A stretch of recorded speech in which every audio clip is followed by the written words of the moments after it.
Shalom, selamat pagi saudara. Kembali lagi Light of Revival pada pagi hari ini menyupai saudara. Kiranya di pagi hari ini damai sejahtera, kasih Allah senantiasa memberkati kami semua, kita semua di sepanjang aktivitas kita di pagi hari ini sampai dengan selesai aktivitas. Firman Tuhan hari ini saya ambil dari Filipi 4 ayat yang ke-7. Filipi 4 ayat yang ke-7 berbunyi demikian. Damai sejahtera Allah yang melampaui segala akal akan memelihara hati dan pikiranmu dalam Kristus Yesus. Saya mengambil tema dengan potongan nats tadi, yaitu damai sejahtera Allah melampaui segala akal dan pikiran. Konteks ayat ini, Paulus sedang menasihati jemaat di Filipi akan adanya berbagai bahaya, entah itu ancaman, konflik, kecemasan, bahkan ini berpotensi membawa kehancuran bagi jemaat di Filipi. Namun ayat yang ke-7 secara luar biasa dikatakan bahwa damai sejahtera Allah melampaui akal, hati, dan maksudnya ada konflik. Harusnya kan tidak ada damai sejahtera. Tapi di sini Paulus mau mengajarkan semacam ada paradoks di sini. Ada konflik, tapi ada damai sejahtera.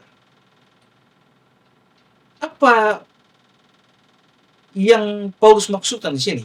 Yang Paulus maksudkan ya, jika ada konflik, maka harusnya sebagai orang Kristen itu ada doa, ada permohonan, ucapan syukur. Maka damai sejahtera Allah melampaui hati dan pikiran kita. Hati dan pikiran kita tetap dijaga. Banyak orang yang sependapat juga mengatakan bahwa apapun keadaan kita, jangan lupakan berdoa. Doa itu memberikan kita begitu banyak hal, kekhawatiran itu hilang. Doa itu membawa kita bukan hanya pergumulan-pergumulan kita dijawab sesuai dengan waktu dan ketetapan Tuhan, tapi juga hubungan kita dengan Tuhan, relasi kita dengan Tuhan jauh lebih baik. Tapi doa kali ini kita belajar juga membawa damai sejahtera melampaui akal dan pikiran. Dikatakan bahwa damai sejahtera melampaui akal. Namun, tahukah saudara bahwa otak kita atau akal kita, bagian di dalam otak kita, itu ada yang disebut dengan RAS, Reticular Activating System, atau yang disebut dengan RAS. RAS ini semacam penyaring yang ada di bagian otak kita, yang sering kita pikirkan, itu yang RAS fokuskan, RAS cari. Setiap detik alat indera kita, mata kita, telinga kita, itu menerima berbagai informasi. Dan otak kita itu tidak mampu memproses semuanya.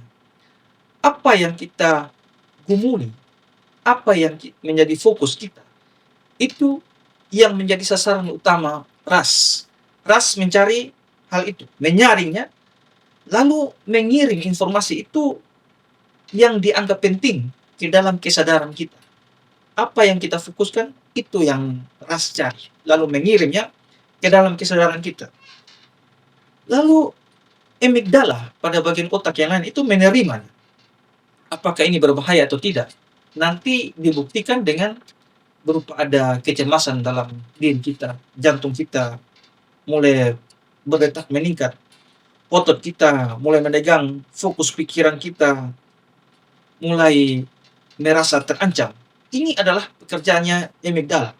Nah, pada saat kecemasan itulah amigdala ini terus memberi seperti alarm pada otak kita bahwa ada sesuatu yang kita takuti di situ.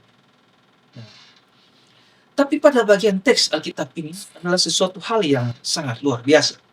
Bahwa doa itu bukan hanya kepada kita mau datang kepada Tuhan karena ada sesuatu yang kita minta. tetapi juga tentang relasi kita dengan Allah. Relasi yang memberikan ketenangan batin, yang membawa damai dalam akal, dalam doa memberikan kita sebuah ketenangan. Kenapa? Karena kita sebagai orang Kristen yang percaya sungguh-sungguh pada Yesus sebagai Tuhan dan Juru Selamat, doa adalah salah satu cara berkomunikasi, membangun relasi.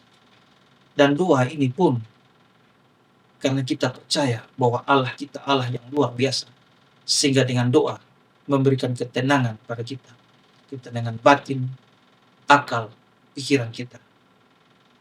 Ini tidak mengajarkan bahwa ketika kita takut saja, ketika kita cemas saja, ketika kita rasa sesuatu yang mengganggu kita, baru kita bawa dalam doa. Tidak. Tapi ini mau mengajarkan kepada kita bahwa doa itu sangat kuat, sangat hebat manfaatnya. Apalagi bagi kita yang percaya. Ingatlah, apapun keadaan kita, jangan lupa untuk kita berdoa, berkomunikasi dengan Allah kita, membangun relasi yang lebih baik lagi dengan Allah kita. Doa adalah kekuatan orang Kristen. Doa juga adalah napas hidup bagi setiap orang percaya.